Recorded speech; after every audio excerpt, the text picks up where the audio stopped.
Hello. Today's beatitude is from Matthew 5:7. Blessed are the merciful, for they will be shown mercy. Mercy or merciful means to be kind and gentle to other people. Today's story is The Honest to Goodness Truth by Patricia McKissick. Libby hurried out the door and down the porch steps. "Did you feed and water old boss?" Mama called from her sewing room window. Libby stopped at the gate. "Yes, Mama," she answered. She was surprised at how easy the lie slid out of her mouth, like it was greased with warm butter.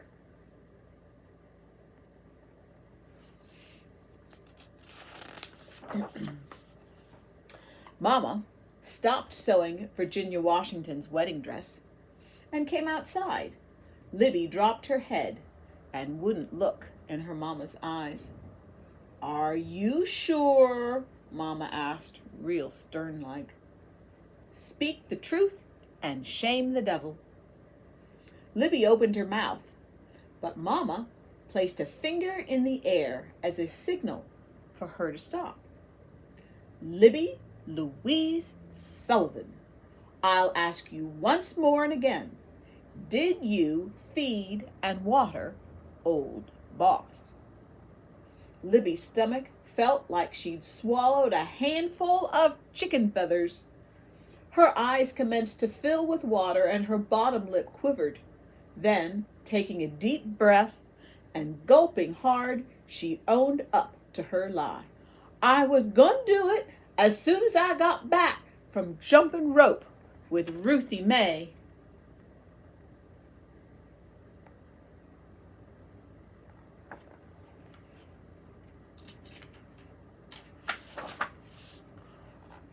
Libby felt a lot better, even though Mama punished her double.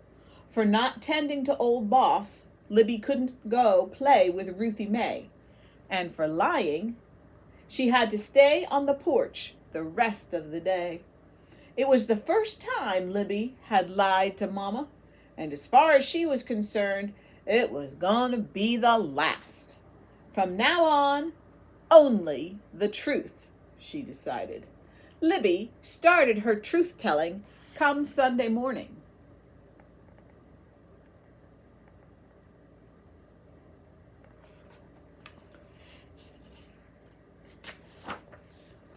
All the children from Briarsville were gathered outside the small church, waiting on Sunday school to begin. Everybody was admiring Ruthie May's new dress and matching hat when Libby came skipping up. "Morning, everybody. Morning, Ruthie May." She spoke all nice. "I like your outfit. It's real pretty. But you've got a hole in your sock." All eyes went from the hat to the dress to the hole. Meanwhile, Libby skipped up the steps and inside the church without ever noticing the hurt on her best friend's face.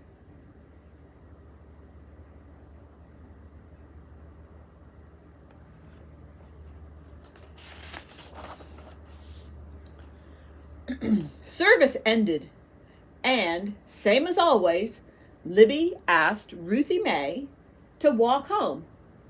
"No, no, and no again!" Ruthie May glared at her.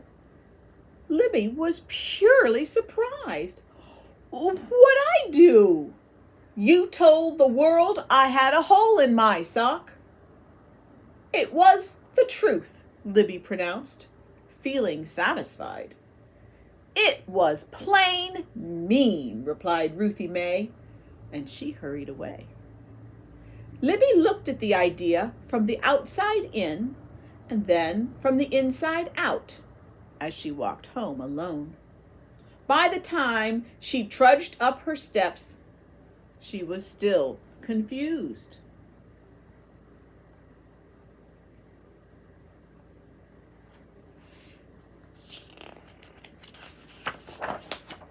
The next morning, Libby joined a group of friends on the way to school.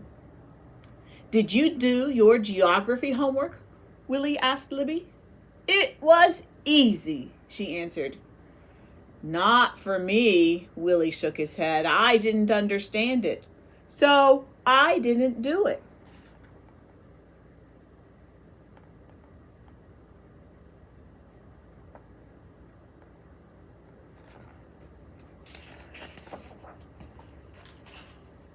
First thing in class, Libby started waving her hand. "Me, Miss Jackson! Me, Miss Jackson!" When the teacher called on her, Libby announced, "Willie don't got his geography homework." "Doesn't have his homework," corrected Miss Jackson. "No, ma'am, he don't." Libby was pleased with herself. Willie gave her an ugly look. "Why'd you tell on me?" he whispered as he headed to Miss Jackson's desk to explain. With certainty, she whispered back, "All I did was tell it like it is. So there." And she folded her hands neatly in her lap.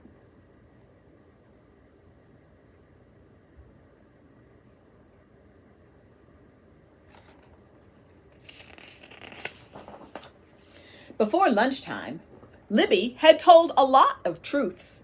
She reminded everybody how Daisy had forgotten her Christmas speech and cried in front of all the parents.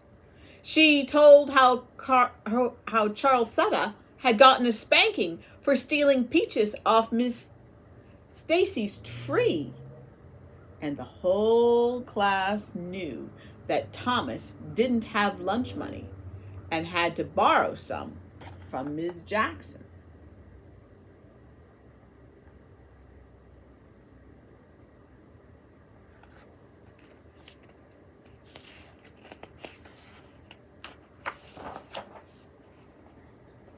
By the time school was out, hardly anyone would talk to her.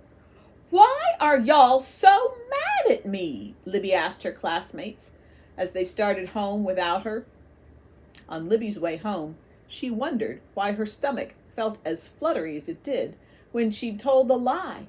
"I promised Mama I would tell the truth, no matter how much it hurt," she reassured herself glumly. "And that's all I've done."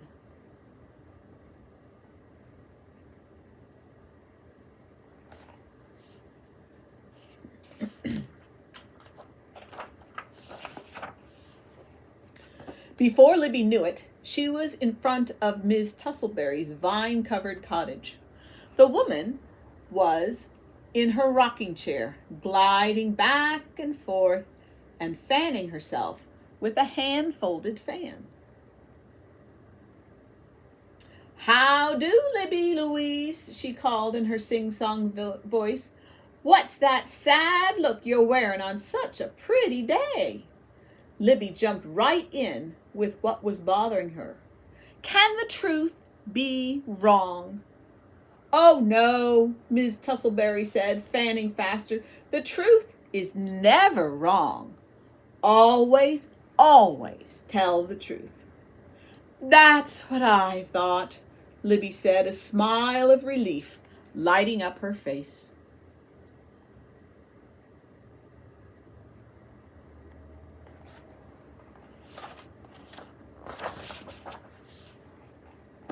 Miss Tussleberry leaned over the railing to pluck a bloom from one of the vines that grew all over her yard and up her house. "Don't you think my garden is lovely?" Libby thought on it. Ordinarily, she would have just said yes, for fear of sounding sassy. But that wasn't the truth. So, polite as you please, she answered, "Miss Tussleberry, truly and honestly, your yard looks like a jungle." "Well, I declare," Miss Tussleberry gasped. "Don't be mad," Libby pleaded. But it was too late. Miss Tussleberry rushed inside her house and slammed the door.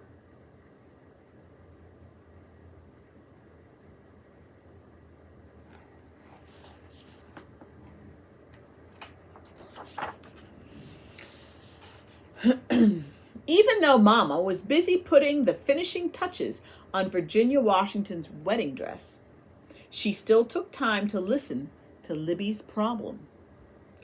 I feel something awful. My friends don't like me no more. Anymore, repeated her mother. No, they don't. And just 'cause I told the truth. The girl sighed deeply. Handing her a needle to thread, Mama asked gently, Are you sure they're mad at you for telling the truth?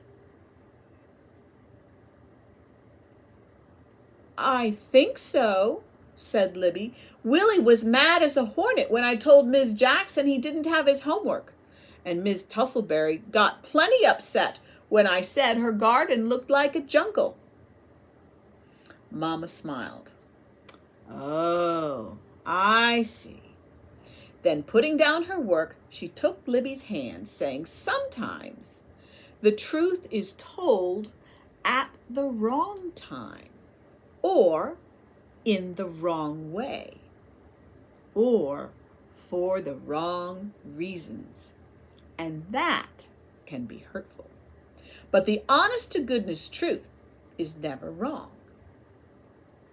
Then Mama went back to stitching and pulling, stitching and pulling.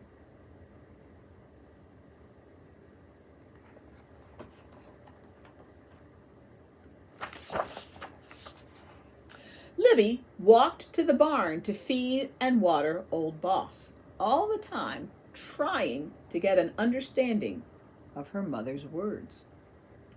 Just then Virginia Washington sashayed out of the fields and past the barn, come for the final fitting of her wedding dress. As she watched Libby brush Old Boss, Virginia burst into laughter. That horse is older than black pepper, she said, shaking her head. I doubt you could get $1 for that old flea-ridden swayback. And she flounced off toward the house. Don't say those things about Old Boss, Libby called after her, throwing her arms around the horse's neck. She knew he wasn't the fine carriage horse he had once been, but why did Virginia have to rub it in?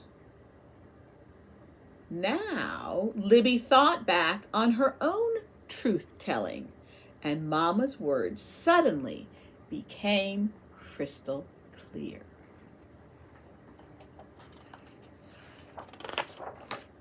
The next day, Libby caught up with her friends.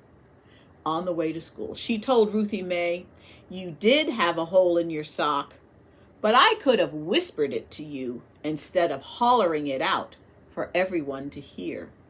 I'm sorry. Ruthie Mae smiled. You finally got it, she said. Libby apologized to Willie, too. I should have let you tell Miss Jackson about your own homework. It was unfair. Besides, nobody asked me in the first place. That's all right. But hey, he added, do you think you could help me with my geography homework? No problem, said Libby.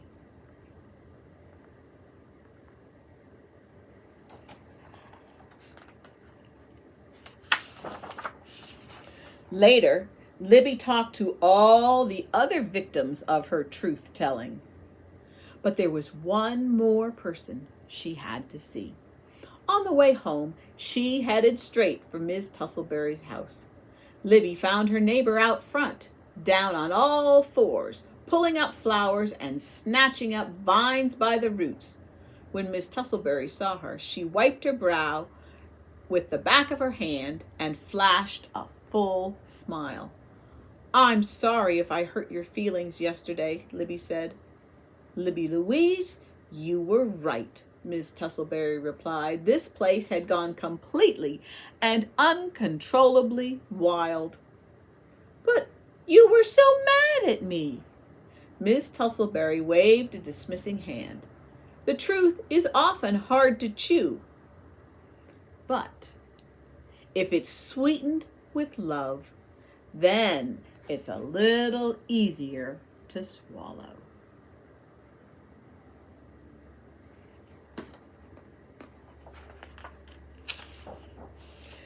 Libby really did understand. She picked up a hoe and began helping. "Things are really looking pretty good around here," she said. And that was the honest to goodness truth.